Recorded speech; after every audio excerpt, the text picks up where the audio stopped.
माधवं यत्कृपातमहं वन्दे परमानंद माधवं।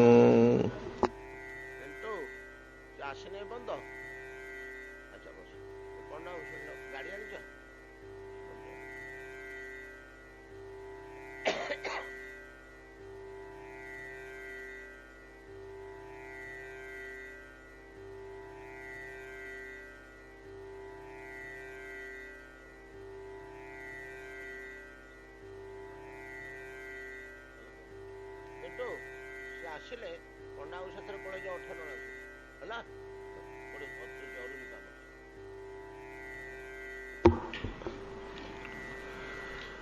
यत्कृपातमहं वन्दे परमानंद माधवं।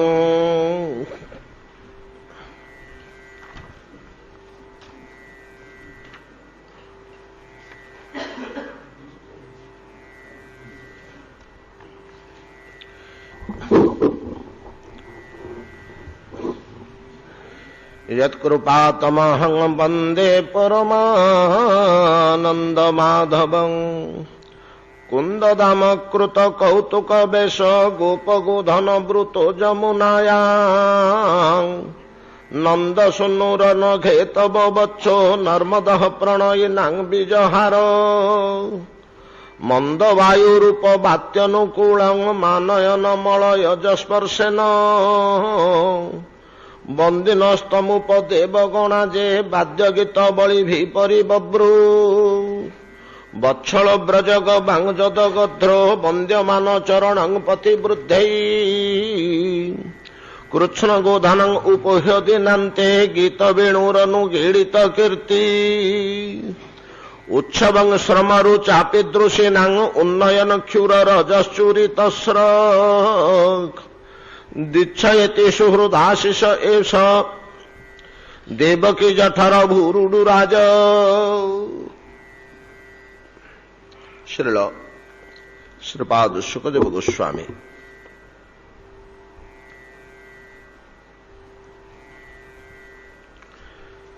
महाराज परीक्षितଙ୍କ सम्मुखरे ब्रजांगना मानंगर विप्रलंभ श्रृंगारर एक सुमधुर आख्यायिका उपस्थापन करुछन्ति।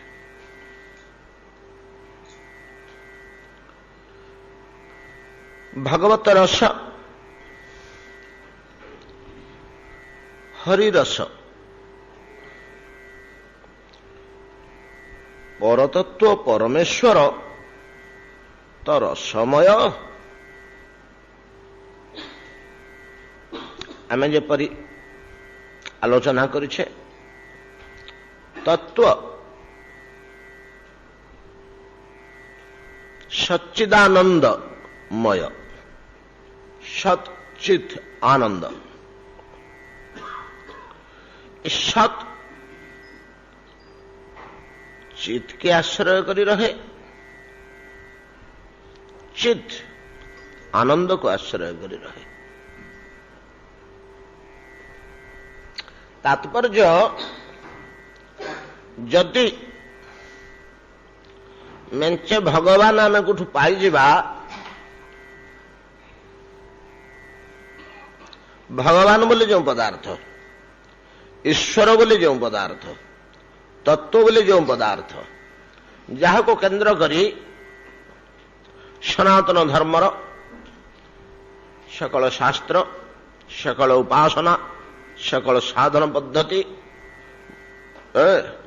चतुर्विधा पंचविधा मुख्य भक्ति इत्यादि से परतत्व परमेश्वर भगवान आम जानू से तीनोटी नाम रे नामित होती।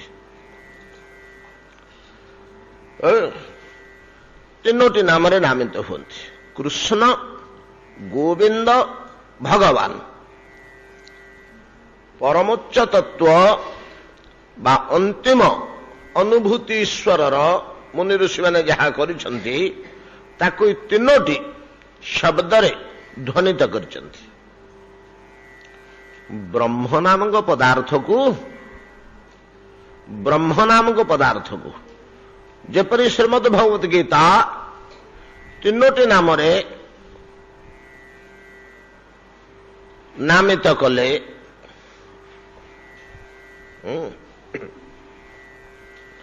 ତିନୋଟି ନାମରେ ଉଲ୍ଲେଖ କଲେ। ଆମେ ଦିନେ ଦୁଇ ଦିନ ତଳେ ପ୍ରସଙ୍ଗ କ୍ରମେ ସାମାନ୍ୟତଃ ଆସିଥିଲା। ଓଂ ତତ୍ ସତ୍, ଓଂ ତତ୍ ସତ୍ ଇତି ବ୍ରହ୍ମଣଃ ତ୍ରିବିଧଃ ଶ୍ରୁତଃ ବୋଲି ଗୀତା କହିଛନ୍ତି। ବ୍ରହ୍ମ ବା ନିରାକାର ତତ୍ତ୍ୱ, ଈଶ୍ୱର ସାକାର ତତ୍ତ୍ୱ ବା ଭଗବତ ପଦାର୍ଥ ସେ ନିରାକାର ହୋଇପାରନ୍ତି, ସାକାର ମଧ୍ୟ ହୋଇପାରନ୍ତି। ସେ ନିରାକାର ମଧ୍ୟ ସାକାର ମଧ୍ୟ। ତାଙ୍କୁ ସାକାର ବୋଲି କହିଲେ ହଁ, ନିରାକାର ବୋଲି କହିଲେ ହଁ। ଯା ଯା ଶ୍ରୁତି ଜଳପତେ ନିର୍ବିଶେଷ ସା ସା ବେଦତ୍ତେ ସବିଶେଷମେବ। ବେଦ ତାଙ୍କୁ ଉଭୟ ଲକ୍ଷଣାରେ ଲକ୍ଷିତ କରୁଛନ୍ତି। ପରମେଶ୍ୱର ବା ପରତତ୍ଵ, ପରମ ବ୍ରହ୍ମ ନିରାକାର କି ନା? ହଁ ନିରାକାର। ବେଦ ହଁ କରିଦେଲେ, ସୁନ୍ଦର ଭାବରେ ମୁଣ୍ଡ ହଲେଇକିରି କହିଲେ ହଁ। ପୁଣି ଆଉ ଜଣେ ପଚାରିଲେ ଆଜ୍ଞା ସେ ସାକାର ପରା? ନା ହଁ ରେ ବାପା ସାକାର। ଆର ପଟକୁ ମୁହଁ ହଲେଇକି ମଧ୍ୟ ହଁ କରିଦେଲେ। ଆମେ ଏଇ ଜିନିଷଟାକୁ ଧରି ପାରିଲେନି। କଣ ଗୋଟେ ଠିକରି କହୁନାହାନ୍ତି। ଯେମିତି ଗୀତାରେ ଅର୍ଜୁନ ପଚାରିଲେ କୃଷ୍ଣଙ୍କୁ, ଆଜ୍ଞା କଣ ଗୋଟେ ଠିକରି କହୁନାହାନ୍ତି। କେତେବେଳେ ସାଂଖ୍ୟ କଥା କହୁଛନ୍ତି, କେତେବେଳେ ଯୋଗ କଥା କହୁଛନ୍ତି। ଗୋଟେ ନିଶ୍ଚିତ କରି କହନ୍ତୁ। ତ କୃଷ୍ଣ କଣ କହିଲେ? ଅର୍ଜୁନ କିଛି ବୁଝୁନ ତମେ। ସାଂଖ୍ୟ ଯୋଗ ପୃଥକ ବାଳା ପ୍ରବଦନ୍ତି ନ ପଣ୍ଡିତା। ସାଂଖ୍ୟ ଯୋଗ ପୃଥକ ବାଳା ପ୍ରବଦନ୍ତି ନ ପଣ୍ଡିତା। ସାଂଖ୍ୟ ଓ ଯୋଗକୁ ପୃଥକ ଦିଟା ଜିନିଷ ବୋଲିକିରି ବାଳକ ମାନେ ସିନା କହନ୍ତି, ପଣ୍ଡିତ ମାନେ କହନ୍ତିନି। ବାଳକ ମାନେ ଅଜ୍ଞାନ, ପଣ୍ଡିତ ଅର୍ଥାତ ଜ୍ଞାନୀ। ଆଜ୍ଞା ଏମିତି କେମିତି କଥା ନା? ଯତ ସାଂଖ୍ୟୈ ପ୍ରାପ୍ୟତେ ସ୍ଥାନମ୍ ତତ୍ ଯୋଗୈରପି ଗମ୍ୟତେ। ନାଇଁ କି? ଉଭୟକୁ ଯିଏ ଏକ କରି ବୁଝନ୍ତି, ଯ ପଶ୍ୟତି ସପଶ୍ୟତି। ସାଂଖ୍ୟ ଯୋଗ ପୃଥକ ବାଳା ପ୍ରବଦନ୍ତି ନ ପଣ୍ଡିତା। ଏକମତ୍ୟା ସ୍ଥିତ ସମୟ ଉଭୟୋର ବିନ୍ଦତେ ଫଳମ୍। କେତେ କଥା କହିଲେ। ଯେମିତି ଏଗୁଡାକ ଈଶ୍ୱର ଲକ୍ଷଣ ହେଇଥିବ ପରା, ଏମିତି ସବୁ ଦୋଗାଲିଆ କଥା କହିବା।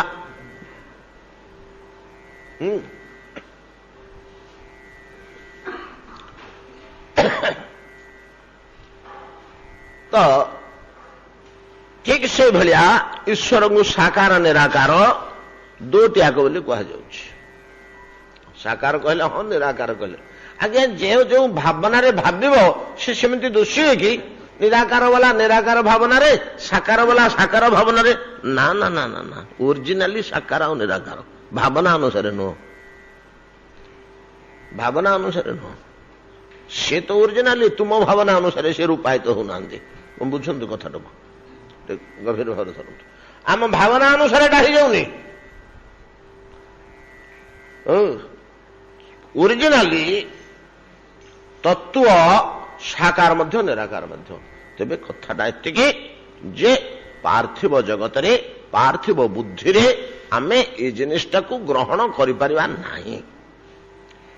କାହିଁକି ନା ଆମ ପାର୍ଥିବ ଜଗତରେ ଗୋଟେ ଦ୍ୱନ୍ଦ୍ୱଟେ ରହୁଛି, ପରସ୍ପର ବିରୋଧ ଭାବ ଥିବା ଗୋଟେ ଦ୍ୱନ୍ଦାତ୍ମକ, ଦିନ ରାତି, ସୁଖ ଦୁଃଖ, ଭଲ ମନ୍ଦ, ଜୀବନ୍ତ ମୃତ, ଏମିତିକା ସବୁ ଦ୍ୱନ୍ଦାତ୍ମକ ଜଗତଟା ହଉଛି ଦ୍ୱନ୍ଦ୍ୱରେ ନିର୍ମାଣ। ଏଟା ଦ୍ୱନ୍ଦାତୀତ, ଜଗଦାତୀତ କଥାଟା ତ। ପରତତ୍ଵ ପରମେଶ୍ୱର ତ ଜଗତ ସବୁ ଅତୀତ, ସେଠି ଦ୍ୱନ୍ଦ୍ୱ ନାହିଁ, ସେଠି ଦିଟା ଆଗ ଅଛି ଏକା ବେଳକେ। ଆହୁରି ବଡ ଜଟିଳ କଥା ଯେ ଦିଟା ଆଗ ଏକା ବେଳକେ ଅଛି, ସାକାରତ୍ଵ ଆଉ ନିରାକାରତ୍ଵ। ଯାହା ହଉ ଆମେ ସିଆଡକୁ ପଳେଇଲେଣି। ଏଇ ନିରାକାରଙ୍କର ଯେମିତି ତିନୋଟି ନାଁ ଆରେ ତାଙ୍କର ଲକ୍ଷ୍ୟ କରାଯାଉଛି। ଏଗୁଡାକୁ ତ ନାମ କୁହାଯାଏ ନା, ଏଗୁଡାକ ହଉଛି ଅଭିଧା। ଦାର୍ଶନିକ ଭାଷାରେ ଏକ ନାମ କୁହାଯାଏ। ଆମେ ଯେମିତି କହୁଛେ ତୋ ନାଁ କଣ ରେ, ଆମେ ବୁଝିବା ବୋଲି ସିନା ନାମ ବୋଲି ପ୍ରୟୋଗ କରିଦଉଛେ, କିନ୍ତୁ ପ୍ରକୃତରେ ସେଟା ହଉଛି ଅଭିଧା। ଅର୍ଥାତ୍ ଏଇ ଅଭିଧାରେ ଅଭିଧେୟ। କଣ ଏ ଅଭିଧେୟର ଦାର୍ଶନିକ ଅର୍ଥ ରହିଛି, ଏଇଥିରେ ତାଙ୍କୁ ଲକ୍ଷ୍ୟ କରାଯାଉଛି। ସେମିତି ଓଂ ତତ୍ ସତ୍ ସାକାର ତତ୍ଵର ବା ଈଶ୍ୱରର, ପରମେଶ୍ୱରର, ପରମ ବ୍ରହ୍ମ ଓଂ ତତ୍ ସତ୍ରେ ଯେମିତି ଲକ୍ଷ୍ୟ କରାଗଲା, ସେମିତି ପରମେଶ୍ୱରଙ୍କୁ କୃଷ୍ଣ, ଗୋବିନ୍ଦ, ଭଗବାନ ଏ ତିନୋଟି ଶବ୍ଦରେ ଶବ୍ଦିତ କରାହେଇଛି। ଏ ତିନୋଟି ଶବ୍ଦରେ ଶବ୍ଦିତ କରାହେଇଛି। ବ୍ରହ୍ମ କି ପଦାର୍ଥ, ନିରାକାର ତତ୍ଵ କି ପଦାର୍ଥ, ସାକାର ତତ୍ଵ କି ପଦାର୍ଥ, ୟାକୁ ଗୋଟିଏ ଜିନିଷ ଆମେ ଆଲୋଚନା କରିପାରିବା ଯେ କିଛି କିଛି ଆଗେଇବା। ଉପନିଷଦରେ ଯାହା କୁହାଯାଇଛି ତାର ତଥ୍ୟକୁ ନେଇକରି ଆମର ସମୟ ପଳେଇବ, ସିଆଡ଼େ ଯିବାନି, ଆମେ ଇଆଡ଼କୁ ଯାଇପାରିବାନି। ସେଇଥିରେ ଦୁନିଟା ପଳେଇବ ଅଛି। କିନ୍ତୁ ସେଟା ଉପାଦେୟ ଜିନିଷ। ଆମକୁ ଯୋଉଟା ଭେଦ ଜଣାପଡୁଛି ଦିଟା, ଏଇଟା ସାକାର ସେଟା ନିରାକାର ବୋଲି, ନା ଆଜ୍ଞା ଗୋଟେ ବୋଲି ପ୍ରମାଣିତ ହବ। ଏଇ ଜଗତରେ ମଧ୍ୟ ଆମେ ଚିନ୍ତା କରିପାରିବା। ବିଶ୍ଳେଷଣ ଦ୍ୱାରା ଆମେ ଅନୁଭବ କରିବା ଯେ ପ୍ରକୃତରେ ଦିଟା ପଦାର୍ଥ ନୁହଁ, ଗୋଟିଏ ପଦାର୍ଥ। ଯାହା ହଉ, ପରବର୍ତ୍ତୀ ସମୟରେ ତାକୁ କେତେବେଳେ ଦେଖିବା। এই যে সাকার তত্ত্ব, এই সাকার তত্ত্বটা হচ্ছে সৎ চিত আনন্দময় বলে আমি কହୁଛେ। এতে পুଳେ যদি আমি পাইଯିବା ଏ ଭଗବାନରୁ ବା ବ୍ରହ୍ମରୁ ଯଦି ପୁଳେ ଆମେ ପାଇଯିବା, ଦେଖିବା ଆମକୁ ସେଥିରେ ସତ୍ କି ଚିତ ଦୁଷିବନି, ଖାଲି ଆନନ୍ଦଟା ଦୁଷିବ। ବେଦ ଏ ପ୍ରକାର ଭାବରେ ନିରୂପଣ କରୁଛନ୍ତି। ଆମେ ପୂର୍ବରୁ ମଧ୍ୟ ଏଇ ଢଙ୍ଗରେ ଆଲୋଚନା କରିଛେ। ସତଟା ଦୁଷିବନି କି ଚିତଟା ଦୁଷିବନି, ଖାଲି ଆନନ୍ଦଟା ହିଁ ଆମେ ଅନୁଭବ କରିବା। ଆନନ୍ଦଟା ଆମ ହାତରେ ରହିବ। ଏବଂ ଶାସ୍ତ୍ର ଓ ମୁନି ଋଷିମାନେ କହୁଛନ୍ତି ଯେ ତା ଭିତରେ ସତ ମଧ୍ୟ ଅଛି, ତା ଭିତରେ ଚିତ ମଧ୍ୟ ଅଛି। ତମକୁ ସିନା ଖାଲି ଆନନ୍ଦଟା ଦୁଷୁଛି, ସେ ଆନନ୍ଦ ଭିତରେ ଚିତ ଅଛି ଆଉ ସତ ମଧ୍ୟ ଅଛି। କେମିତି ଅଛି? ନା ପାଣିରେ ଯେମିତି ଲୁଣଟା ମିଳେଇଯାଏ, ପାଣିରେ ଯେମିତି ଲୁଣଟା ମିଳେଇଯାଏ, ଚିନି ମିଳେଇଯାଏ, ମିଶ୍ରି ମିଳେଇଯାଏ, ଖାଲି ପାଣିଟା ଦୁଷେ, ମିଶ୍ରିଟା ଦୁଷେ ନା। ଲୁଣ ଚାମଚେ ପକେଇଲୁ ଯେ କାହିଁ ଦୁଷୁନି, କୁଆଡେ ମିଳେଇଗଲା, କୁଆଡେ ଲୀନ ହେଇଗଲା। କୋଉଠି ଲୀନ ହେଲା? ନା ଜଳରେ ଲୀନ ହେଇଗଲା। ତାର ସତ୍ତା ଆଉ ଆମକୁ ଆଖିରେ ଅନୁଭବ ହଉନି। ଜଳଟାକୁ ଆମେ ଧରିପାରୁଛୁ, ଏଇଟା କଣ ନା ପାଣି ଗ୍ଲାସଟେ, କିନ୍ତୁ ତା ଭିତରେ ଲୁଣ ଚାମଚ ଅଛି, ମିଳେଇକି ରହିଛି। ସେମିତି ଆନନ୍ଦ ଭିତରେ ଚିତଟା ମିଳେଇ ଯାଇଥାଏ। ପାଣିରେ ଲୁଣ ମିଳେଇଲା ଭଳିଆ ଆନନ୍ଦ ଭିତରେ ଏଇଟା ଆମର ନିର୍ଣ୍ଣୟ କରୁଛନ୍ତି ବେଦ। ତା ଭିତରେ ମିଳେଇ ଯାଇଥାଏ ଚିତଟା। ଆଉ ସତ, ସତ ମଧ୍ୟ ମିଳେଇ ଯାଇଥାଏ କି ନା? ଆନନ୍ଦରେ ସତ ମିଳେଇ ନଥାଏ, ଆଉ ଚିତ ଦେହରେ ସତଟା ମିଳେଇଥିଲା। ସତଟା ଚିତ ଦେହରେ ମିଶିକିରି ଥାଏ। ସେ ଚିତଟା ସତ ଲୀନ ହୋଇଯାଇଥିବା ଚିତଟା ଆନନ୍ଦରେ ବିଲୀନ ହୋଇଯାଇଥାଏ। କେବଳ ଆନନ୍ଦଟେ ଅନୁଭବ ହୁଏ। ଏଣୁ ବେଦ କହିଲେ ଅନ୍ତିମ ସ୍ତରରେ ଏସବୁଗୁଡ଼ିକ ବତେଇ ସାରିଲା ପରେ ସେ ଆନନ୍ଦ ବ୍ରହ୍ମଣ ବ୍ୟଜନାଥ। ବ୍ରହ୍ମ ପଦାର୍ଥ କହିଲେ, ଈଶ୍ୱର ପଦାର୍ଥ କହିଲେ ତ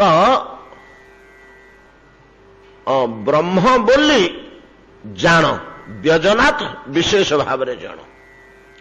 ଯୋଉ ଆନନ୍ଦ, ଆନନ୍ଦ ପଦାର୍ଥଟି କେବଳ ରହିଲା ଆନନ୍ଦ ଘନ ବ୍ରହ୍ମ, ଆନନ୍ଦମୟ ବିଗ୍ରହ, ଆନନ୍ଦ କନ୍ଦ, ଆନନ୍ଦର ପିଣ୍ଡୁଳା, ନାଇଁ କି ବୋଲି କୁହାଯାଉଛି। ପରମେଶ୍ୱର ବା ପରତତ୍ତ୍ୱକୁ ବା ଭଗବାନଙ୍କୁ ସେ ଆନନ୍ଦଟା ଭିତରେ ମଧ୍ୟ ରସ ବୋଲି ଗୋଟେ ପଦାର୍ଥ ଅଛି। ଆନନ୍ଦର ପ୍ରାଣ ସ୍ୱରୂପ ରସ, ରସକୁ ଆଶ୍ରୟ କରି ଆନନ୍ଦ ରହିଛି। ରସ ଆମର ଯେମିତି ଜୀବନକୁ ଆଶ୍ରୟ କରି ଦେହଟା ରହିଛି, ଆତ୍ମାକୁ ଆଶ୍ରୟ କରିକି ଦେହଟା ରହିଛି, ଆତ୍ମା ବିନା ଦେହ ରହିପାରିବନି, ବିଶୀର୍ଣ୍ଣ ହେଇଯିବ, ମିଳେଇଯିବ, କୁଆଡେ ଅନ୍ତର୍ଧ୍ୟାନ ହେଇଯିବ। ଦେହ ଟିକେ ଆମେ ଥୋଇ ଦେଇକିରି ଆତ୍ମା ଟିକେ ଯଦି ବାହାର କରିନେବା ତା ଭିତରୁ 6 ମାସ ପରେ ଆସି ଦେଖିଲା ବେଳକୁ ଦେହଟା ନାହିଁ, କୁଆଡେ ଗଲା କଣ ହେଲା କେଜାଣି। ଏଠି ତ ଆମେ ତାଲା ପକେଇ ଦେଇକିରି ଯାଇଥିଲୁ ଏଇ ଘରେ, ଖାଲି ହାଡ଼ କଙ୍କାଳ ଗଣ୍ଡିଏ ଥୁଆ ହେଇଛି, ଆଉ ଦେହଟା ନାହିଁ। 10 ବର୍ଷ ପରେ ଆସି ଦେଖିଲା ବେଳକୁ ସେ ହାଡ଼ କଙ୍କାଳ ମଧ୍ୟ ନଥିବ, କୁଆଡେ ଅନ୍ତର୍ଧ୍ୟାନ ହେଇଯାଇଥିବ। ଏମିତି ଗୋଟେ ଯେମିତି ଆତ୍ମାକୁ ଆଶ୍ରୟ କରି ଦେହ ରହିଛି, ରସକୁ ଆଶ୍ରୟ କରି ଆନନ୍ଦ ଥାଏ। ଏଣୁ ରସ କୈନ୍ଦ୍ରିକ ଭାବନା ଦ୍ୱାରା ଈଶ୍ୱରଙ୍କୁ ସହଜରେ ଧରି ହୁଏ ଏବଂ ରସ୍ୟ ଭାବ ଆନନ୍ଦ ଭାବ ଲାଭ କରିଥାଏ। ଆନନ୍ଦ ଆନନ୍ଦରେ ହିଁ ଲାଭ ହୁଏ। ଏ ରସ୍ୟ ଭାବ ଈଶ୍ୱରଙ୍କ ଠାରୁ ଆସ୍ୱାଦନ କରିବା ନିମନ୍ତେ ପଞ୍ଚଧା ଆମର ରସକୁ ବିଭକ୍ତ କରିଛନ୍ତି ଆମର ମୁନି ଋଷିମାନେ। ଏ 5ଟିକି ସମ୍ବନ୍ଧ ଲକ୍ଷଣା ଭକ୍ତି କୁହାଯାଏ। ତମେ ଏଥିରୁ କୁହେଲେ ଗୋଟିଏ ସମ୍ବନ୍ଧ ଯୋଡ଼ ତ, ରସମୟ ସହ କଣ ହେଲେ ଗୋଟେ ସମ୍ବନ୍ଧ ଯୋଡ଼। ଆଜ୍ଞା ସମ୍ବନ୍ଧ କହିଲେ ଯେମିତି ମାମୁଁ ଭଣଜା ତାଙ୍କ ଭିତରେ ସମ୍ବନ୍ଧ ରହିଲା, କକେଇ ପୁତୁରା ସମ୍ବନ୍ଧ ରହିଲା, ଜ୍ୱାଇଁ ଶ୍ୱଶୁର ସମ୍ବନ୍ଧ ରହିଲା, ପିତା ପୁତ୍ର ସମ୍ବନ୍ଧ ରହିଲା, କିନ୍ତୁ ଈଶ୍ୱର ସହିତ ଗୋଟେ ସମ୍ବନ୍ଧ ଯୋଡ଼, ଏଟାକୁ ସମ୍ବନ୍ଧ ଲକ୍ଷଣା ଭକ୍ତି କୁହାଯାଏ। ଭକ୍ତି ଭିତରେ ଏଟା ଗାଢ଼ ଭକ୍ତି, ତାକୁ ସମ୍ବନ୍ଧ ଲକ୍ଷଣା ଭକ୍ତି କୁହାଯାଏ। ଆଜ୍ଞା ଆମେ କି ସମ୍ବନ୍ଧ ଯୋଡ଼ିବୁ ଭଗବାନଙ୍କ ସହିତ? ନା 5ଟା ଅଛି, ରସର ପଞ୍ଚଧା ବିଭକ୍ତ ରହିଛି। ସେଥିରୁ କୌଣସି ଗୋଟିଏ ରସକୁ ଆଶ୍ରୟ କରି ତୁମେ ଈଶ୍ୱର ସହ ଗୋଟେ ସମ୍ବନ୍ଧ ସୃଷ୍ଟି କର। ପ୍ରଥମେ ତୁମ ତାଙ୍କ ଭିତରେ ଗୋଟେ ସମ୍ବନ୍ଧଟେ ହଉ, ଗୋଟେ ସମ୍ପର୍କ ରହୁ। ଶାନ୍ତ ଭାବରେ ଧ୍ୟାନସ୍ଥ ଅବସ୍ଥାରେ ତୁମେ ଈଶ୍ୱରଙ୍କ ସହିତ ସମ୍ପର୍କ ରଖ। ଶାନ୍ତ ରସ ନାଇଁ ତ ଦାସ୍ୟ ରସ, ତାଙ୍କୁ ମାଲିକ ବୋଲି ଭାବ। ତମେ ତାଙ୍କର ଗୋଟିଏ ଦାସ ବୋଲି ନିଜକୁ ଅନୁଭବ କର। ମୁଁ ସେବକଟିଏ, ମୁଁ ପ୍ରଭୁଙ୍କର ସେବକଟିଏ, ମୋର କର୍ତ୍ତବ୍ୟ ତାଙ୍କର ସେବା କରିବା। ମୁଁ କେବଳ ନିରନ୍ତର ତାଙ୍କରି ସେବା କରି କରି ଚାଲିବି। ନାଇଁ ତ ଆଉ ଟିକେ ଉପରକୁ ଯଦି ଉଠିବାକୁ ଚାହୁଁଛ, ତାହେଲେ ଏଇଟା କଠିନ, ସହଜରେ ସମସ୍ତେ ପାଆନ୍ତିନି। ସଖ୍ୟରସ ସ୍ଥାପନ କର, ସଖା ହେଇଯ, ତାଙ୍କ ସାଥିରେ ସାଙ୍ଗ ହେଇଯ। ଅନେକ ଭକ୍ତ ଦେଖାଯାଇଛି ସେ ଭଗବାନଙ୍କ ସାଥିରେ ସଙ୍ଗୀ ଭଳିଆ, ବନ୍ଧୁ ଭଳିଆ ବ୍ୟବହାର କରିଛନ୍ତି, ନାଇଁ କି? ଆମର ଜଗନ୍ନାଥଙ୍କ ସାଥିରେ ଅନେକ ଏଇଭଳିଆ ଭକ୍ତ ସଖ୍ୟରସ ସ୍ଥାପନ କରିଥିଲେ, ସମ୍ବନ୍ଧ ରଖିଥିଲେ ଭଗବାନଙ୍କ ସହ। ମାଧବ ଦାସଙ୍କ କଥା ଆପଣମାନେ ଶୁଣିଥିବେ, ଯାହାଙ୍କ ସାଥିରେ ଯାଇଥିଲେ ସାକ୍ଷୀ ଉପାଳକୁ ପଣସ ଚୋରି କରିବାକୁ, ଏମାନେ ସବୁ ସଖା। ନାଇଁ ଆହୁରି ଯଦି ଉର୍ଦ୍ଧ୍ୱକୁ ଉଠିପାରିବ, ନନ୍ଦ ଯଶୋଦା, ଦେବକୀ ବସୁଦେବ, ଦଶରଥ କୌଶଲ୍ୟା, କଶ୍ୟପ ଅଦିତି ପ୍ରଭୃତିଙ୍କ ଭଳିଆ ବାତ୍ସଲ୍ୟ ସମ୍ବନ୍ଧ ରଖ। ତୁମେ ବାପ ମା ହେବ, ସେ ତୁମ ସନ୍ତାନ ହେବେ। ଏଟା ବାତ୍ସଲ୍ୟ ସମ୍ବନ୍ଧ, ବାତ୍ସଲ୍ୟ ରସ।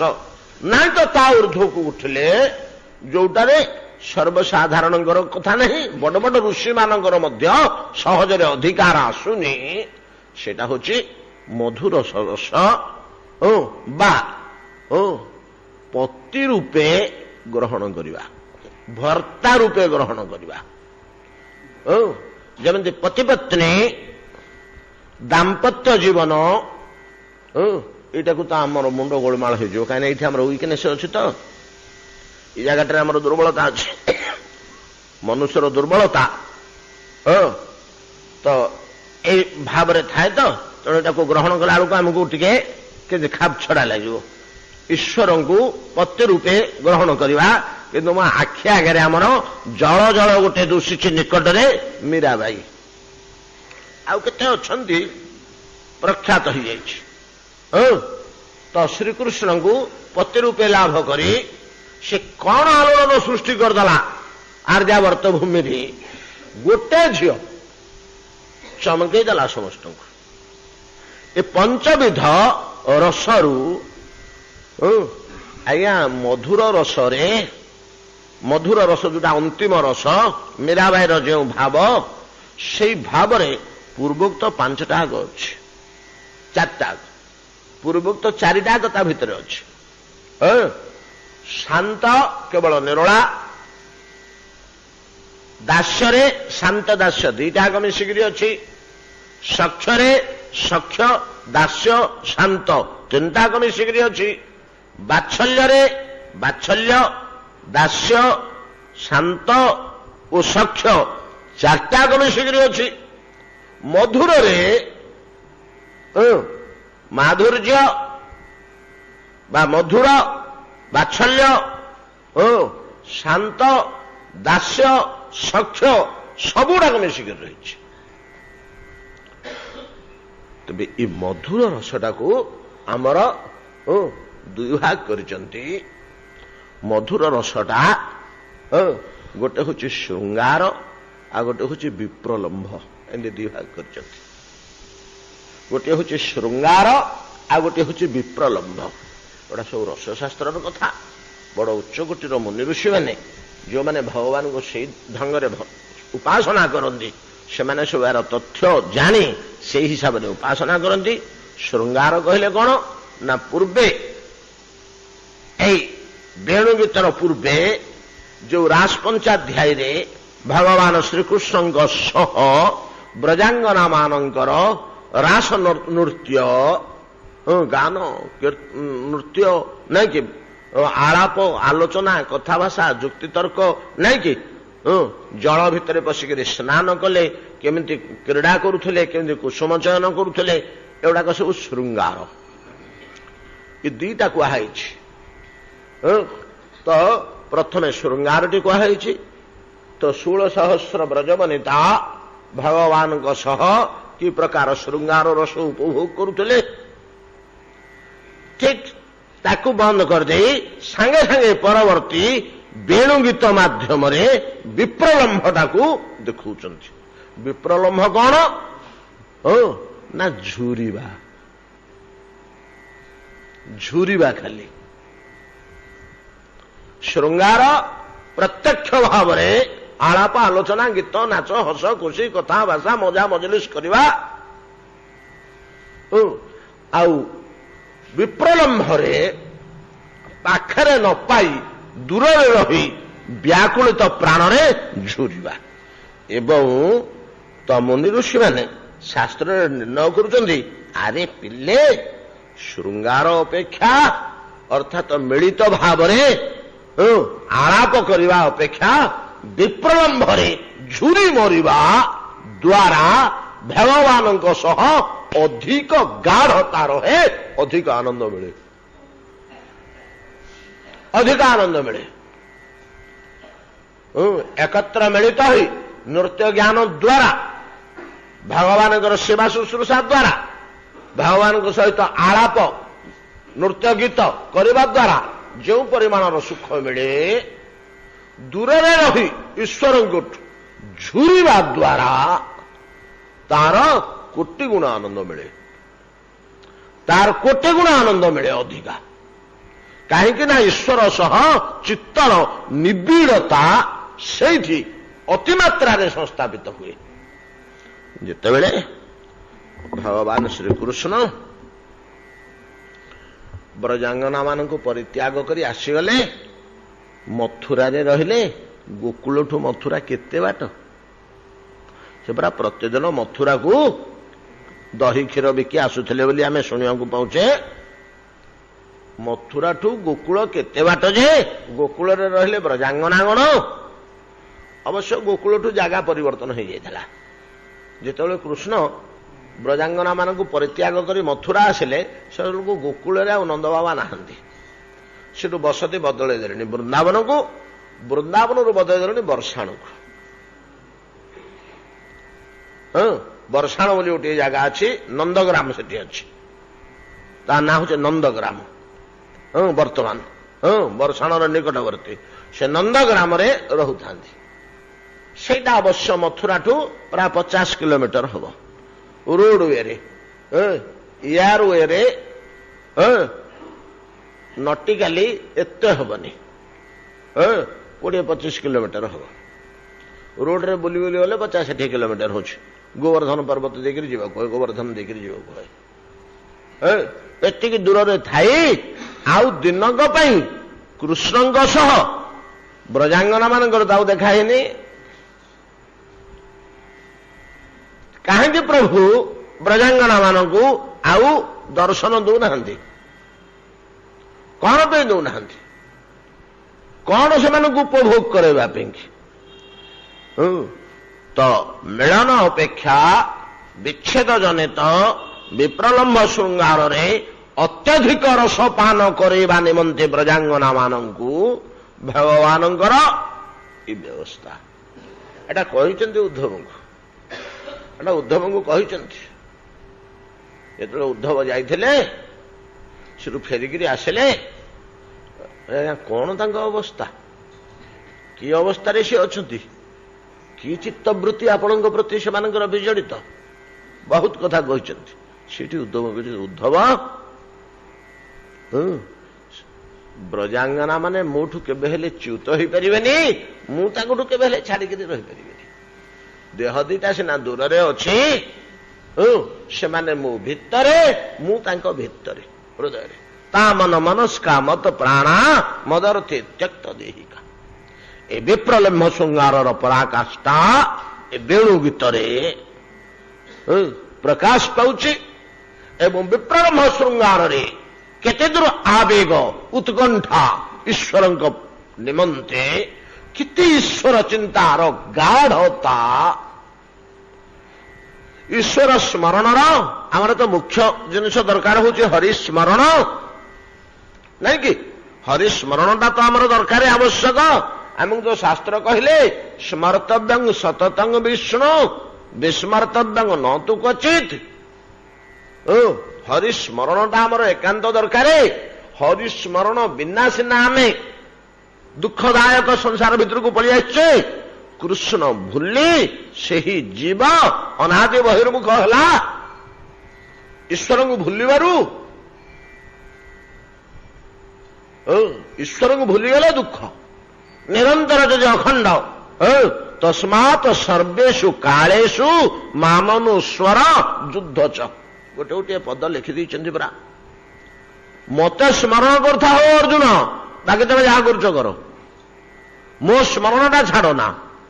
ସର୍ବେଷୁ କାଳେଷୁ କେତେ ଥର ଆମେ ଆଲୋଚନା କଲେଣି, କେତେ ଗାଢ଼ ଭାବରେ ଦୃଢ଼ ଭାବରେ ଏ କଥାଟାକୁ କହୁଛନ୍ତି। ସର୍ବେଷୁ କାଳେଷୁ, ସର୍ବକାଳେଷୁ ନାହିଁ, ସର୍ବେ କାଳେଷୁ କହିଲେ କଥାଟା ଲାଇଟ୍ ହେଇଯିବ। ସର୍ବେଷୁ କାଳେଷୁ ମାମନୁସ୍ୱର, ମୋତେ ସ୍ମରଣ କଲା ବାଦେ ଯୁଦ୍ଧ ଚକ। ବାକି ତେଣିକି ସିଆଡେ କଣ କରୁଛ କର, ସିଆଡେ କଣ କରୁଛ କର। ମତ ସ୍ମରଣଟା କେତେବେଳେ ହେଲେ କାଟିବାକୁ ହବନି। ନିରନ୍ତର ଅଖଣ୍ଡିତ ଭାବରେ ମତ ସ୍ମରଣ କର। ଏଇଟା ଯଦି ଆମ ଶାସ୍ତ୍ରମାନଙ୍କର ଅନ୍ତିମ ଉକ୍ତି ହେଇଥାଏ, ଅନ୍ତିମ ଲକ୍ଷ୍ୟ ହେଇଥାଏ, ଅନ୍ତିମ ଉଦ୍ଦେଶ୍ୟ ହେଇଥାଏ, ତାହେଲେ ବ୍ରଜାଙ୍ଗନା ମାନଙ୍କର ଯୋଉ ତୀବ୍ର ହରିସ୍ମରଣ, ତାହା ଫଳେ ରସାଳ ଭାବରେ ଉତ୍କଣ୍ଠିତ ଚିତ୍ତରେ ଆବେଗମୟ ପ୍ରାଣରେ ଦେଖେଇ ଦଉଛନ୍ତି ଆଉ କହି ଦଉଛନ୍ତି, ଏଇ ଢଙ୍ଗରେ ହରି ଭଜନ କର। ସୁଖଦେବ ଗୋସ୍ୱାମୀ କହୁଛନ୍ତି, ମହାରାଜ ପରୀକ୍ଷିତ, ଏଇ ଢଙ୍ଗରେ ହରି ଭଜନ କର। ଏଇଭଳିଆ ହରି ଭଜିବାକୁ হয়, ଏଇଭଳିଆ ହରି ଭଜିବାକୁ হয়। ଯେପରି ମା ଯଶୋଦା, ଯେପରି ବ୍ରଜାଙ୍ଗନାଗଣ ଉତ୍କଣ୍ଠିତ ପ୍ରାଣରେ କୃଷ୍ଣଙ୍କୁ ଅପେକ୍ଷା କରି ରହିଛନ୍ତି ବ୍ରଜରେ। କେତେବେଳେ ଦେଖିଦେବି, କେତେବେଳେ ପାଇଯିବି, କେତେବେଳେ ମୋ ଆଖିରେ ପଡିଯିବ, ଉଠୁ ଟିକେ ଦେଖିଲ କେତେ ବାଟ ଆସିଲାଣି, ଟିକେ ଉଚ୍ଚରେ ଚଢି। ବ୍ରଜାଙ୍ଗନା ମାନେ ଉଚ୍ଚ ସ୍ଥାନରେ ଆରୋହଣ ପୂର୍ବକ ମା ଯଶୋଦାଙ୍କୁ କି ସାନ୍ତ୍ୱନା ଦେଲେ। ହଁ ମା, ତୁମ ପୁତ୍ର ଆସିଗଲେଣି ଅତି ନିକଟରେ, କେମିତି ଦୁଷୁଚିଲ ସେ, ତୁ ଦେଖୁଛୁଟି? ନା ହଁ ଦେଖୁଛି। ତତେ ତା ରୂପ ଦୁଷିଲାଣି? କୃଷ୍ଣ ଆସୁଛିଟି? ନା ଅନ୍ୟ ଗୋପ ବାଳକ ମାନେ ଆସୁଛନ୍ତି? ନା ନାଇଁ, କୃଷ୍ଣ ଆସୁଛନ୍ତି। ତୁ ଦେଖିଲୁଣି ତା ରୂପ? ନା ହଁ। କେମିତି ଦୁଷୁଛି କହିଲୁ ମତେ, ସତ କହୁଛୁ କି ମିଛ କହୁଛୁ, ତୁ ଦେଖୁଛୁ କି ନାହିଁ? ମା କେମିତି ଦୁଷୁଛି କି? ମଦ ବିଘୂର୍ଣ୍ଣିତ ଲୋଚନମ ଈଶତ ମାନଦ ସ୍ୱସୁହୁର ଦାଙ୍ଗବନ ମାଳି ବଦର ପାଣ୍ଡୁ ବଦନ ମୃଦୁ ଗଣ୍ଡଙ୍ଗ ମଣ୍ଡୟନ କନକ କୁଣ୍ଡଳ ଲକ୍ଷ୍ମା ଯଦୁପତି ଦ୍ୱିରଦ ରାଜବିହାର ଜାମିନୀ ପତିରି ବୈଷଦୀନାନ୍ତେ मुदित वक्त्रौप जाति दुरंतम मोचयन ब्रजग बांगदिन तापं कौन कहते मद विघूर्णित लोचन ईशति काली आम आलोचना करछे ये पद्धति आमर गुड़े समय पड़ेगा मद विघूर्णित लोचन मद विघूर्णित लोचन कहीं कि मदरे से उन्मादित एले मां को देखीदेवी ए मुदित भाव एखने मोर प्रियतमा ब्रजबालिका मानू देखी पकेबी मत देखा मिल मद मद परमानंद एवं निगूढ़ भाव हला जे चंद्रशालापुर मानंकरे गोपन शरीर को लुक्कायित रखी सुंदर सुंदर चंद्रमा तुल्य मुखमंडल नीलोत्पुल तुल्य चक्षु दुईटी ढल ढल करी आकुलन अनेगिरी रही जो ब्रजवधुगण से प्रति अपांगपात करी करी नयनपात करी करी से मदरे उन्मादित से चक्षु विघूर्णित से चक्षु विघूर्णित दिन तमाम अरण्य विचरण करी क्लांत श्रांत क्षुधित तृषित अवस्था चक्षु ईषत आरक्त वर्ण एवं ब्रजांगना मानक प्रति दृष्टि ढाली ढाली आसवा फल से नयन जुगल आरक्त नयन जुगल विघूर्णित अवस्था तुम्भ पुत्र आसुछन्ति मां ब्रजांगना माने ऊर्ध्व स्थान आरोहण करी एई कथा कही मां को सांत्वना दौचंती मद विघूर्णित लोचन ईशत मानद स्वसुहृदंग बनमाली हेले डेरी तो करुची पाखक आसिलानी कहूचु केतोळु कहीं आसुनी डेरी करुची ना हाँ शुण मा टिके डेरी हो जाउची सत आउर शीघ्र आसंते जे बाटरे केते गुड़िए बाधा आसवा फल कृष्ण ब्रज को प्रवेश करवा अरे टिके बाधा आसी जाउची टिके विलंब हो कारण कौन ना बनमाली स्वसुहृदां मानद स्वसुहृदां मानद अर्थात जेते बेले ब्रज को फेरी आसुचंती सेतिक बेले हेची कौन ना ब्रजरे जो सुहृदगण अछंती सुहृदगण किए से तो टीकाकार माने अर्थ कले एठी कहले ब्रजरे नंद बाबांकर बयसर पितृ पितृव्य पितृतुल्य पितृव्य मातुलादिक मौसा पीयूषा प्रभृति पितृस्थानीय जेते व्यक्ति अछंती समस्ते शत्रुघ्न नयन पुरुष लोक गुड़ाक तो ग्राम भितर बाहर को पलैं ग्राम रु बाहर को पलैं कौन भी पलैं ना कृष्ण आसुचे टिके दर्शन करदे कौन कहते कि मु कृष्ण को देखा व्याकुल हो जाऊँगी बोली ना नाना अन्य कार्यर बाहाना अंतःकरण भावटा हूँ कृष्ण को देखीदेवी अंतःकरण भावनाटे हूँ कृष्ण को देखीदेवी वृद्ध वृद्ध गोपगण जे ब्रजांगना माने खाली आकुल व्याकुल होचंदी कृष्ण विरह दिन तमाम खाली सेतिक नुहे ब्रजवासी जेते आबाल वृद्ध वनिता ता भितरे निज निजर भावानुसारे किए गाढ़ व्याकुल किए अति गाढ़ व्याकुल तो ब्रजांगना मानकर प्रणय संबंध थिबारु सेमानकर तीव्रता उत्कंठार तीव्रता अति बेसी या बोली जे अन्य मानकर कृष्ण दर्शन लालसा नथिला ता नुहे समस्तंगर प्राण स्वरूप परमेश्वर परतत्व जदुनंदन श्रीकृष्ण समस्तंगर प्राण स्वरूप समस्त कंठाग्रत हो दीर्घ समय होगला सकाल आसिक संध्या होगला एपर्यंत कृष्ण मुखार बिंदा आखिरी पड़नी जे प्राण को ସାନ୍ତ୍ୱନା ସୁଖ ପରିତୃପ୍ତି ଦଉଥିଲା। କାହିଁକି ସେ ବସ୍ତୁଟା ଏମିତି ସମସ୍ତଙ୍କର ପ୍ରିୟ ହେଇଯାଇଛି? କାହିଁକି ଏମିତି ପ୍ରିୟ ହେଇଯାଇଛି? ନା ଏଇଟା ତାର ସ୍ୱଭାବ। ଚିନିର ସ୍ୱଭାବ, କନ୍ଦ ବା ମିଶ୍ରିର ସ୍ୱଭାବ, ସେ ଯା ଜିଭରେ ପଡ଼ିଲେ ତା ଜିଭଟାକୁ ମିଠା କରିବ। ଏଟା ଜିଭର ଗୁଣ ନୁହଁ, କନ୍ଦର ଗୁଣ, ମିଶ୍ରିର ଗୁଣ। ସେ ଯା ଜିଭକୁ ଯାଉଛି ଯାଉ, ସେ ପିଲା ହଉ, ବୁଢା ହଉ, ସ୍ତ୍ରୀ ହଉ, ପୁରୁଷ ହଉ, ତା ଜିଭଟାକୁ ମଧୁର କରିବ। ଏଟା ତାର ସ୍ୱଭାବ।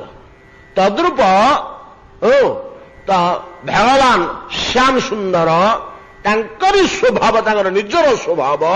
ସେ ଯାହା କ୍ଷୀରେ ପଡିବେ ତା ଅନ୍ତଃକରଣ ଭିତରେ ସୁଖ ଭର୍ତ୍ତି କରିଦେବେ, ପରିତୃପ୍ତି ଭର୍ତ୍ତି କରିଦେବେ, ନାଇଁ କି? ୟା ପାଇଁ ଆମର କେତେ କଥା ଆଲୋଚନା ହେଇଛି ପୂର୍ବ ମାନଙ୍କରେ। ଇଲେ ଆଉ ସମୟ ନାହିଁ, ମନେ ପକାନ୍ତୁ ତ। ଯୋଗ ବାସିଷ୍ଠର ଯୋଉ ପ୍ରାରମ୍ଭିକରେ ବାଣବିଦ୍ଧ ମୃଗ ଗୁଡାକ ଚାଟି ପକଉଥିଲେ ଏଠି ଆସିକିରି ଭଗବାନ ରାମଙ୍କୁ। ପ୍ରାଣ କଲବଲ ଛଟପଟ ହଉଛି, ତଥାପି ଆଖିରେ ଦେଖିଦେଲେ କି ସୁଖଟେ ଭୋଗଉଛି ଯେ ସେ ବାଣ ବିଦ୍ଧ ଯନ୍ତ୍ରଣା, ପ୍ରାଣ ପ୍ରୟାଣ ଯନ୍ତ୍ରଣା କୁଆଡେ ପଳେଇଛି?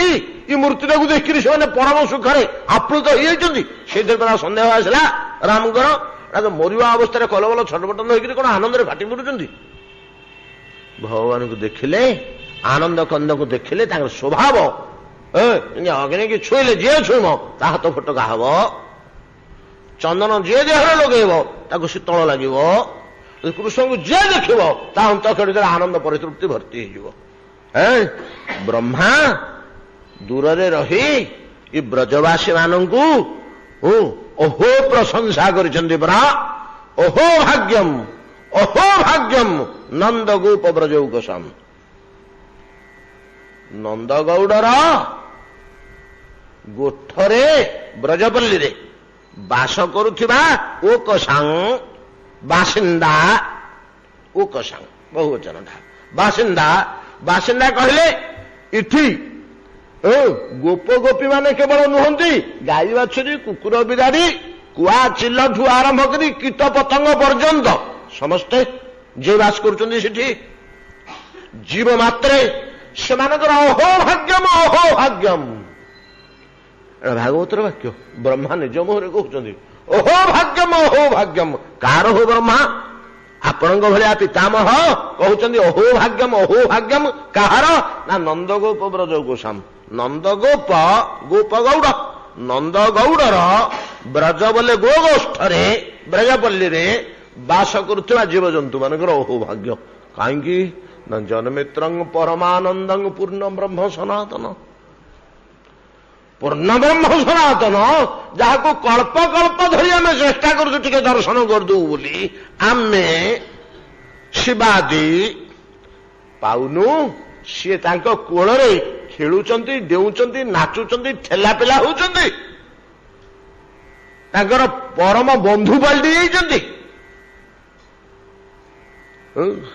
ଆନନ୍ଦ କନ୍ଦ ଭଗବାନଙ୍କୁ ଦେଖିବା ପାଇଁ ବ୍ୟାକୁଳ ସମସ୍ତେ ଗୃହ ତ୍ୟାଗ କରି କାର୍ଯ୍ୟର ବାହାନାରେ ବାହାରକୁ ପଳେଇଛନ୍ତି। ଉଦ୍ଦେଶ୍ୟଟା ହେଲା ଟିକେ କୃଷ୍ଣଙ୍କୁ ଦେଖିବ, ଟିକେ କୃଷ୍ଣଙ୍କୁ ଦେଖିଦେବି, ସକାଳୁ ଢେଉ ପଦ ଦେଖିନି।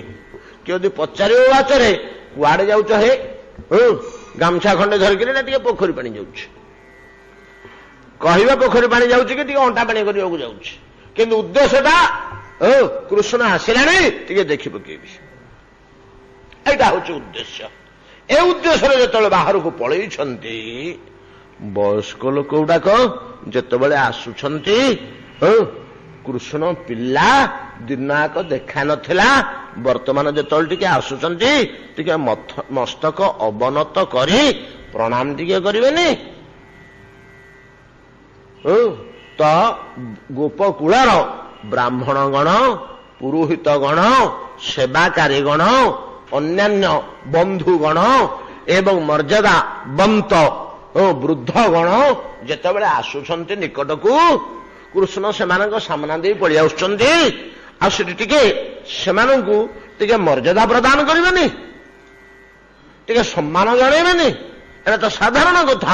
ଏ ସମସ୍ତଙ୍କୁ କାହାକୁ ପଦେ କହୁଛନ୍ତି ଭଲ ଅଛୁ କି, କାହାକୁ କହୁଛନ୍ତି ଅଜା କେମିତି ଅଛ, କାହାକୁ ପ୍ରଣାମ ଟିକେ କରୁଛନ୍ତି, କାହା ପାଖରେ ମସ୍ତକ ଅବନତ କରୁଛନ୍ତି, ସେତିକି ବେଳେ ବନମାଳୀଟି ଝୁଲି ଯାଉଛି। ଯେତେବେଳେ ମସ୍ତକ ଅବନତ କରିଦଉଛନ୍ତି, ନଈକିରି କାହାର ପାଦ ଧରି ନେଉଛନ୍ତି, କାହାର ଚରଣରେ ପ୍ରଣାମ କରୁଛନ୍ତି, ସେତେବେଳେ ଗଣ୍ଠରେ ପିନ୍ଧିଥିବା ବନମାଳାଟି ଝୁଲି ଯାଉଛି। ସେଟା ମତେ ଦୁଶୁଛି ମା। ପ୍ରଣାମ କଲାବେଳେ ବନମାଳାଟି ଓହଳିକିରି ରହିଛି, ଦୁଶୁଛି। ତେଣୁ ସ୍ୱସୁହୃଦାମ, ନିଜର ସୁହୃଦ ମାନଙ୍କ ପ୍ରତି, ବନ୍ଧୁମାନଙ୍କ ପ୍ରତି ମାନଦହ, ସେମାନଙ୍କୁ ସେମାନଙ୍କ ମର୍ଯ୍ୟାଦା ପ୍ରଦାନ କରି କରି ଆମର ନୀତିଶାସ୍ତ୍ରରେ ଗୋଟେ କଥା ଅଛି। ନୀତିଶାସ୍ତ୍ରରେ ବିଦୁର ନୀତି ଶତକରେ ମଧ୍ୟ ଦେଇଛନ୍ତି, ଅନ୍ୟାନ୍ୟ ନୀତିଶାସ୍ତ୍ରରେ ମଧ୍ୟ ଅଛି। ବାଟରେ ଯାଉଥିବା ବେଳେ କୌଣସି ମର୍ଯ୍ୟାଦାବାନ ବ୍ୟକ୍ତି, ପୂଜ୍ୟ ବ୍ୟକ୍ତି, ଯେ ସମାଜରେ ପୂଜ୍ୟ ବା ଆମର ପୂଜ୍ୟ, ପିତା ପିତୃବ୍ୟ ତୁଲ୍ୟ, ତାଙ୍କ ସହିତ ଯଦି ଦେଖା ହେଲା, ଅଥବା ପଥ ପାର୍ଶ୍ୱରେ ଥିବା ଦେବ ମନ୍ଦିର, ଅଥବା କୌଣସି ଠାକୁର ଯଦି ହାନ୍ଦୋଳା, ସବାରି, ଚୌଦଳ ପ୍ରଭୃତିରେ ଯାଉଛନ୍ତି, ବିମାନରେ ଯାଉଛନ୍ତି, ଏମାନଙ୍କୁ ପ୍ରଣାମ କରିବାକୁ ହେବ। ମନ୍ଦିରଟି ଏଇଠି ଅଛି, ଆମେ ପଳେଇ ଯାଉଛେ, ସେଠି ପ୍ରଣାମ କରିବାକୁ ହବ। ଯଦି ଆମେ ପ୍ରଣାମ ନ କଲେ ସେଟା ପାପ ନୁହେଁ, ଅପରାଧଟେ ହେଲା। ସେଇଭଳିଆ ପୂଜ୍ୟ ବ୍ୟକ୍ତି ଜଣେ ଆସୁଛନ୍ତି, ଆମେ ତାଙ୍କୁ ପାର ହେଇ ପଳେଇଲେ, ଟିକେ ଯଦି ଆମେ ମୁଣ୍ଡ ନ ନୁଆଇଲେ, ତାଙ୍କୁ ମର୍ଯ୍ୟାଦା ନ ଦେଲେ, ସମ୍ମାନ ନ କଲେ, ତାହା ଅପରାଧ ରୂପେ ପରିଗଣିତ ହୁଏ। ଏବଂ ନୀତିଶାସ୍ତ୍ରରେ ତାହା ଗର୍ହିତ କର, ଏଟା ନୀତି ନୁହେଁ, ଅନୀତି ହେଇଗଲା। ଏଟା କରିବାକୁ ହବ। ବରଂ ବିମାନରେ ଗତିଶୀଳ ଠାକୁର ମାନଙ୍କ ପଛରେ 3-4 ପାହୁଣ୍ଡ ହେଲେ ମଧ୍ୟ ପଛରେ ଫାଲୋ କରିବାକୁ ହବ। ଯଦି ବିମାନରେ ଠାକୁର ଯାଉଛନ୍ତି, ତାଙ୍କର ପଶ୍ଚାତ ଗମନ, ଏଇ ଶବ୍ଦଟା ସ୍ପଷ୍ଟ ରହିଛି, ପଶ୍ଚାତ ଗମନ ନ କଲେ ଅପରାଧ ହୁଏ। 2-4 ପାଦ ହେଲେ ତାଙ୍କ ପଛରେ ଟିକେ ପଳେଇବ। ଯେତେବେଳେ ଠାକୁର ବିମାନ ପ୍ରଭୃତିରେ ବସି ଯାଉଛନ୍ତି, ଆମର ଚନ୍ଦନକୁ ଯାଉଛନ୍ତି ଠାକୁର, ଆଉ କୌଣସି ସମୟରେ ବାହାରିଛନ୍ତି ଠାକୁରମାନେ ବୁଲୁଛନ୍ତି, ସେତିକି ବେଳେ ତାଙ୍କ ପଛରେ 2-4 ପାହୁଣ୍ଡ ହେଲେ ଯିବ, ନହେଲେ ଏଟା ଅପରାଧ ବୋଲି ଆମର ଶାସ୍ତ୍ରରେ କୁହାଯାଉଛି। ଏସବୁ ନିୟମ ଗୁଡ଼ିକ କଡ଼ାକଡ଼ି ଭାବରେ ଯିଏ ଆଚରଣ କରୁଛନ୍ତି, ତାଙ୍କ ହୃଦୟରେ ଭକ୍ତି ଆପେ ଜାତ ହେବ, ହବନି? ଏଗୁଡାକ ମେଣ୍ଟେନ କଲେ ଆପେ ଭକ୍ତି ଜାତ ହେଇଯିବ। ଅତଏବ ଯେତେବେଳେ ଭଗବାନ ଶ୍ରୀକୃଷ୍ଣ ଗୋପପୁର ମଧ୍ୟକୁ ପ୍ରବେଶ କରୁଛନ୍ତି ଓ ତାହାଙ୍କର ଦର୍ଶନ ଉତ୍କଣ୍ଠା, ଆରେ ବିଫଳିତ ଚିତ୍ତ, ତ ମର୍ଯ୍ୟାଦାବନ୍ତ ବ୍ୟକ୍ତିଗଣ, ସେବକ ଗଣ କିମ୍ବା ତାମ୍ବୁଳିକ ଗଣ, ଯେ ରାଜ ପରିବାର, ନନ୍ଦଙ୍କ ପରିବାର ସେବା କରୁଛନ୍ତି, ସେମାନେ ଯେତେବେଳେ ନିକଟକୁ ପଳାଉଛନ୍ତି, ସେମାନଙ୍କୁ ଉପଯୁକ୍ତ ସମ୍ମାନ, ପୁରୋହିତ ପ୍ରଭୃତି, ବ୍ରାହ୍ମଣ ପ୍ରଭୃତି, ଏମାନଙ୍କୁ ପ୍ରଣାମ କରି କରି ଆସିବା ଫଳରେ ମା ଟିକେ ଡେରି ହେଇଯାଉଛି। ଉର୍ଦ୍ଧ୍ୱରେ ଉତ୍ଥିତ ବ୍ରଜାଙ୍ଗନା ମାନେ ମାଙ୍କ ଏଇଭଳିଆ ଯଶୋଦାଙ୍କୁ ସାନ୍ତ୍ୱନା ଦଉଛନ୍ତି। କାହିଁକି ଡେରି ହଉଛି? ମଦ ବିଘୂର୍ଣ୍ଣିତ ଲୋଚନ ଇସତ ମାନଦହ ସ୍ୱସୁହୃଦାଙ୍ଗ ବନମାଳୀ। ଏଠି ବନମାଳୀ ବୋଲି ସମ୍ବୋଧନ କରିବା ତାତ୍ପର୍ଯ୍ୟ, ଯେତେବେଳେ ସେମାନଙ୍କ ଚରଣରେ ପ୍ରଣତ ହଉଛନ୍ତି, କୋଉଠି ମସ୍ତକ ଅବନତ ହଉଛନ୍ତି, ଅର୍ଦ୍ଧ ପ୍ରଣମିତ ଅବସ୍ଥାରେ, ସେତେବେଳେ ବେକରେ ଥିବା ବନମାଳାଟି ବିଲୁଳିତ ହଉଛି। ଏଇଟା ମତେ ସ୍ପଷ୍ଟ ଦୁଶୁଛି ମା। ତୁମ ପୁଅଙ୍କୁ ମୁଁ ଦେଖିବାକୁ ପାଉଛି, ସେ ଆସୁଛନ୍ତି, ଡେରି କାହିଁ କରୁଥିଲ? ନା ବାଟରେ ଏମାନଙ୍କୁ ପ୍ରଣାମ କରି କରି, ମର୍ଯ୍ୟାଦା ପ୍ରଦାନ କରି କରି ଆସିବା ଫଳରେ ଟିକେ ଡେରି ହେଇଯାଉଛି। ତା ମୁହଁ କେମିତି ଦୁଶୁଛି କହିଲୁ? ସେ ପ୍ରଣାମ କରି କରି ଆସୁଛୁ, ତୁ ଦେଖୁଛୁ କି? ନା ହଁ ଦେଖୁଛି। ମୋ ପିଲାର ମୁହଁ କେମିତି ଦୁଶୁଛି? ସୁନ୍ଦର ଦୁଶୁଛି, ଭଲ ଦୁଶୁଛି, ନେଳି ପଡିଯାଇଛି କି? ହଁ ମା, ନୀଳ ପଡିଯାଇଛି। ସହଜେ ତ ତମ ପୁଅ ନୀଳ, ସେ ଆହୁରି ଗାଢ ନୀଳ ହେଇଯାଇଛି। କଣ ହେଇଛି? ନା ବଦର ପାଣ୍ଡୁ ବଦନ ମୃଦୁ ଗଣ୍ଡମ ମଣ୍ଡୟନ କନକ କୁଣ୍ଡଳ ଲକ୍ଷ୍ମା। ବଦର ପାଣ୍ଡୁ ବଦନ, ବଦର କହିଲେ ବରକୋଳି, ବରକୋଳି, ବରକୋଳିଟା ପାଚିଗଲେ ଯେମିତି ଦୁଶେ, ତ ତୁମ୍ଭ ପୁତ୍ରଙ୍କର ମୁଖ ଠିକ ସେଭଳିଆ ଦେଖାଯାଉଛି, ପାଣ୍ଡୁ ବର୍ଣ୍ଣ ଦେଖାଯାଉଛି। ବଦର ପାଣ୍ଡୁ ବଦନ, କେମିତି ମୁହଁଟି ଦେଖାଯାଉଛି ନା ବରକୋଳିଟିଏ ପାଚିଗଲେ, ବରକୋଳିଟା ପାଚିଗଲେ କଣ ନାଲି ହୁଏ କି? ପୁରା ନାଲି ହୁଏ ନା, ସେ ଗୋଟେ ଅଲଗା ବର୍ଣ୍ଣ ନାଇଁ କି? ବରକୋଳିଟା ଗାଢ ନୀଳ ବର୍ଣ୍ଣ କଞ୍ଚା ଥିଲା ବେଳେ, ସେ ପାଚିଗଲେ ତାର ଯୋଉ ବର୍ଣ୍ଣ କାହିଁକି ଏମିତି ଦୁଶୁଛି? ବଦର ପାଣ୍ଡୁ କାହିଁକି ପାଣ୍ଡୁ ବର୍ଣ୍ଣ ଦୁଶୁଛି? ବରକୋଳି ପାଚିଲା ଭଳିଆ, ପାଚିଲା ବରକୋଳିର ଯୋଉ ପାଣ୍ଡୁ ବର୍ଣ୍ଣ, ଏତାଦୃଶ ବରକୋଳିର ବର୍ଣ୍ଣ କାହିଁକି ଦେଖାଯାଉଛି? ନା ଯଦି ଗୋରା ପିଲା ହେଇଥାନ୍ତା ତୁମ ପୁଅ ବୋଇଲେ ନାଲି ଦୁଶନ୍ତା ମୁହଁ। ତମ ପୁଅଟି ତ କଳା ପିଲା ନାଇଁ କି? ତମ ପୁଅର ମୁହଁଟି ତ ଦେଖିବାକୁ ନୀଳବର୍ଣ୍ଣ। ତ ଦିବସର ପରିଶ୍ରମ, କ୍ଳାନ୍ତ ଶ୍ରାନ୍ତ ଏବଂ କ୍ଷୁଧା ତୃଷାରେ ମୁହଁ ନାଲି ପଡିଯାଏନି କି? ମୁହଁ ନାଲି ପଡିଯାଏ। କଳା ରଙ୍ଗଟା ନାଲି ହେଲେ, ଗୋରା ମୁହଁଟା ସିନା ନାଲି ହେଲେ ପୁରା ନାଲି ଦୁଶିବ ମନ୍ଦାର ଫୁଲ ଭଳିଆ, କିନ୍ତୁ କଳା ମୁହଁଟା ନାଲି ହେଲେ ତା ରଙ୍ଗଟା କେମିତି ଦୁଶିବ? ନା ବରକୋଳି ପାଚିଲେ ଯୋଉ ରଙ୍ଗ ପାଚିଲା ବରକୋଳିର ସେଇ ରଙ୍ଗ ଭଳିଆ ଦୁଶିବ ନୀଳବର୍ଣ୍ଣଟା। ତେଣୁ ଦିବସର କ୍ଳାନ୍ତି ଓ କ୍ଷୁଧାତୃଷାରେ ଆକ୍ରାନ୍ତ, ପରିଶ୍ରମ ଜନିତ ଆରକ୍ତ ବର୍ଣ୍ଣ ଧାରଣ କରିଛି ଯେଉଁ ମୁଖ, ସେ ଆରକ୍ତ ବର୍ଣ୍ଣ ହବା ଫଳରେ ନୀଳ ବର୍ଣ୍ଣର ନୀଳ କପୋଳ ନାଇଁ କି? ଭଗବାନ ଶ୍ରୀକୃଷ୍ଣଙ୍କର ରଙ୍ଗଟି କି ଭଳିଆ ଦେଖିବାକୁ? ଗାଢ ନୀଳ। ଆମେ ତାଙ୍କୁ କଣ ବୋଲି କହୁଛୁ? ଘନଶ୍ୟାମ, ତମାଳ ଶ୍ୟାମ, ନୀଳୋତ୍ପଳ ଶ୍ୟାମ ନାଇଁ କି?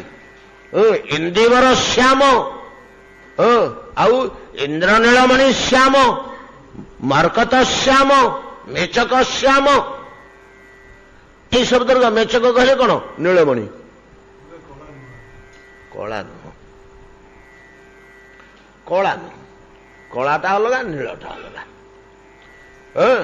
ଶ୍ୟାମ ବର୍ଣ୍ଣ। ଏ ଶ୍ୟାମ ବର୍ଣ୍ଣଟା ଆମେ କୋଉଠି ପାଇବା? ନା ତମାଳ ପୁଷ୍ପରେ ପାଇବା, ଆଉ ତିଳ ପୁଷ୍ପରେ ପାଇବା। ତିଳ ପୁଷ୍ପ କହିଲେ ରାଶି ଫୁଲ, ରାଶି ଗଛରେ ଯୋଉ ଫୁଲ ଫୁଟେ ସେ ଶ୍ୟାମ ବର୍ଣ୍ଣ, ଆଉ ତମାଳ ଗଛର ତମାଳ ଫୁଲ ଶ୍ୟାମ ବର୍ଣ୍ଣ, ଆଉ ଯୋଉ ନୀଳୋତ୍ପଳ ନୀଳ ପଦ୍ମ ସେଟା ଶ୍ୟାମ ବର୍ଣ୍ଣ, ସବୁ ଶ୍ୟାମଳ ବର୍ଣ୍ଣ। ଏତାଦୃଶ ବର୍ଣ୍ଣ ଶ୍ୟାମ ବର୍ଣ୍ଣ। ଏ ଶ୍ୟାମ ବର୍ଣ୍ଣଟା ଆରକ୍ତ ହୋଇଯିବା ଫଳରେ, ଲାଲ ପଡିଯିବା ଫଳରେ କେମିତି ଦେଖାଯାଉଛି? ନା ବଦର ପାଣ୍ଡୁ ବଦନ, ମୁହଁଟି କେମିତି ହେଇଛି? ନା ପାଚିଲା ବରକୋଳିର ଯେମିତି ରଙ୍ଗ, ନୀଳ ଆଉ ନାଲି ମିଶା ଆଉ କଣ? ନୀଳ ଦିହରେ ନାଲି ମିଶିଲେ ଯୋଉ ରଙ୍ଗ ହବ ସେ ରଙ୍ଗ ଆଉ କଣ? ବଦର ପାଣ୍ଡୁ ବଦନ, ମୃଦୁ ଗଣ୍ଡମ ମଣ୍ଡୟନ କନକ କୁଣ୍ଡଳ ଲକ୍ଷ୍ମା। କିନ୍ତୁ ଗାଲ ଯୋଡ଼ିକ ସୁନା ଭଳିଆ ଚକଚକ ଦୁଶୁଛି। କିରେ ମୁହଁଟା ତ ପାଣ୍ଡୁର ବର୍ଣ୍ଣ ହେଲା, ବଦରୀ ବର୍ଣ୍ଣ, ଆଉ ଗାଲ ଦୁଇଟି କାହିଁକି ଦୁଶୁଛି? ନା କାନରେ ଯୋଡ଼ିଏ କର୍ଣ୍ଣିକାର ଫୁଲ ଘୁଷିଛନ୍ତି, କନ୍ୟର ଫୁଲ ଯୋଡ଼ିଏ। କୃଷ୍ଣ ଅରଣ୍ୟକୁ ଗଲେ ସଖାମାନେ ଯୋଉ ବେଶ ନେଇ ଦିଅନ୍ତି, ସେତେବେଳେ ସେ କନ୍ୟର ଫୁଲ ଯୋଡ଼ିଏ କାନରେ ନିଶ୍ଚୟ ଘୋଷିବେ। ଏ ତ ଗୌଡ଼ ଜାତି ବଣରେ ରହିଛନ୍ତି, ସୁନା ରୂପା ସେମାନେ ପାଆନ୍ତି ନାହିଁ, ସୁନା ରୂପା ଘୁଠୁ ପାଇବେ। ତ କର୍ଣ୍ଣରେ ସୁବର୍ଣ୍ଣ ବର୍ଣ୍ଣ ଓ ସୁବର୍ଣ୍ଣ ଆକୃତିର ଏଇ ଫୁଲ ଗୁଡାକ ଥିଲା, ଗୋଟେ କନ୍ୟର ଫୁଲ ତା ଦିହରେ। ହଁ, ୟା ଡେମ୍ଫଟା ଆମେ ଛିଣ୍ଡେଇ ଦେଇଛେ, ଏଟା ହଉଛି କର୍ଣ୍ଣିକାର, ଏକୁ କୁହାଯାଏ କର୍ଣ୍ଣିକାର। ବରହା ପୀଡ଼ ନଟବର ବପୁ କର୍ଣ୍ଣୟୋ କର୍ଣ୍ଣିକାର, ବିଭ୍ରତ ବେଣୁ କନକ କପିଶ ବୈଜୟନ୍ତୀ ଚମାଳା, ରନ୍ଧ୍ରାନ ବେଣୁ ରଧର ସୁଧୟା ପୁରୟନ ଗୋପବେଶ। ଗୋପବେଶ ରାଜବେଶ ନୁହଁ ଯେ ସୁନା କୁଣ୍ଡଳ ଯୋଡେ ଗୁଠୁ ପିନ୍ଧି ପକେଇବେ। ପୁରୟନ ଗୋପବେଶ ବୃନ୍ଦାରଣ୍ୟଂ ସ୍ୱପଦରମଣ ପ୍ରାବିଶତ ଗୀତ କୀର୍ତ୍ତି।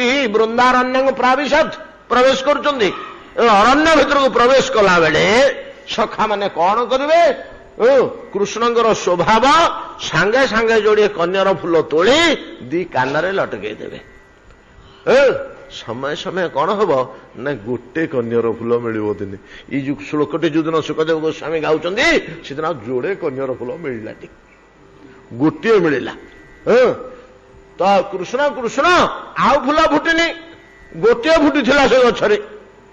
ଗୋଟେ ଆଣିଲୁ, ଏଟାକୁ କେମିତି ପିନ୍ଧିବି? ଯୋଡ଼େ କାନ, ଗୋଟେ କାନରେ କେମିତି ପିନ୍ଧିବି? ଗୋଟେ କାନରେ କେମିତି ପିନ୍ଧିବି? ଆଚ୍ଛା, ଇଆଡେ ଫିଙ୍ଗି ଦେଇ ପାରୁନାହାନ୍ତି, ଗୋଟିଏ ବୋଲି ଲୋଭ ଲାଗୁଛି। କର୍ଣ୍ଣୟୋ କର୍ଣ୍ଣିକାର, କର୍ଣ୍ଣିକାର ଏକ ବଚନ, କର୍ଣ୍ଣୟୋ ଦୁଇ ବଚନ। କାନ ହେଲା ଯୋଡ଼େ, ଫୁଲ ହେଲା ଗୋଟିଏ। ତେଣୁ କଣ କରୁଛନ୍ତି ନା ଏଇ କାନରେ ଟିକେ ଲଗାଉଛନ୍ତି, ସେ କାନରୁ ଖୋଲି ଦେଇକି ଏ କାନରେ ଟିକେ ଲଗେଇ ଦଉଛନ୍ତି। 2-4 ମିନିଟ ପରେ ସେ କାନରୁ ଖୋଲିକି ଏ କାନରେ ଟିକେ ଲଗାଉଛନ୍ତି, ନାଇଁ କି? ଏବଂ ତାହା ମଧ୍ୟ ନୃତ୍ୟର ତାଳେ ତାଳେ ନାଚି ନାଚି ଯାଉଛନ୍ତି।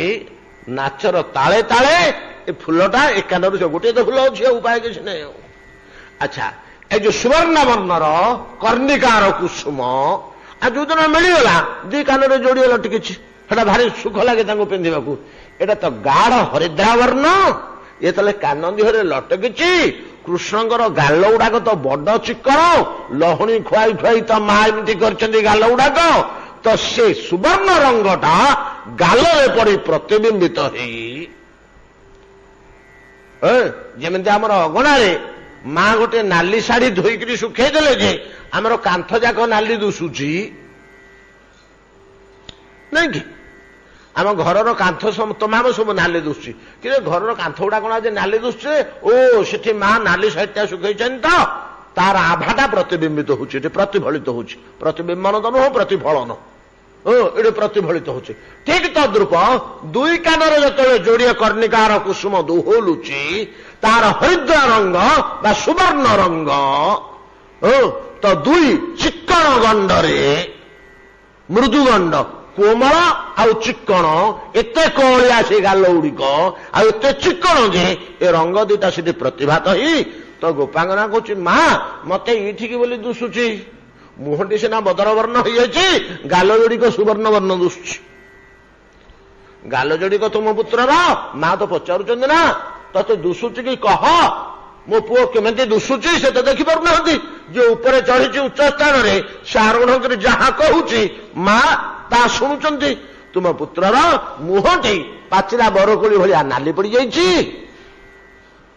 ଶ୍ୟାମ ବର୍ଣ୍ଣକୁ ରକ୍ତବର୍ଣ୍ଣ ମିଶି ବଦରୀର ବର୍ଣ୍ଣ ଧାରଣ କରିଛି, କିନ୍ତୁ ଗଣ୍ଡ ଯୋଡ଼ିକ, ମୃଦୁ ଗଣ୍ଡ ଯୋଡ଼ିକ ସୁବର୍ଣ୍ଣ ଆଭାରେ ବିମଣ୍ଡିତ ହେଇଛି।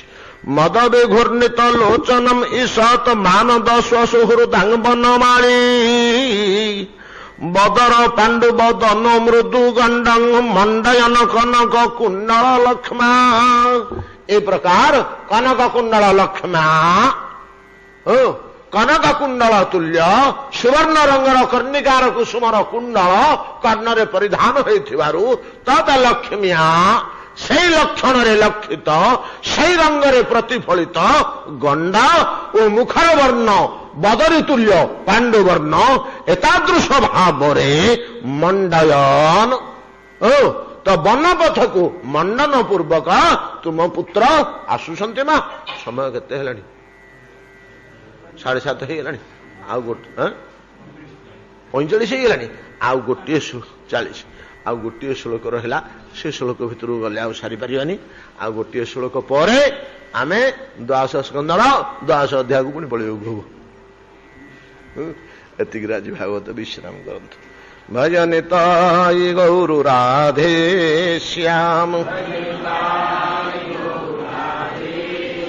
ଜପ ହରି କୃଷ୍ଣ ହରେ ରାମ, ভজনিতাই গৌর রাধে শ্যাম, জপ হরে কৃষ্ণ হরে রাম, भज निताय गौर राधे श्याम जप हरे कृष्ण हरे राम जप हरे कृष्ण हरे राम जप हरे कृष्ण हरे राम। श्री गुरु प्रेमानंदे निताय गौर हरि बोल निताय गौर हरि बोल।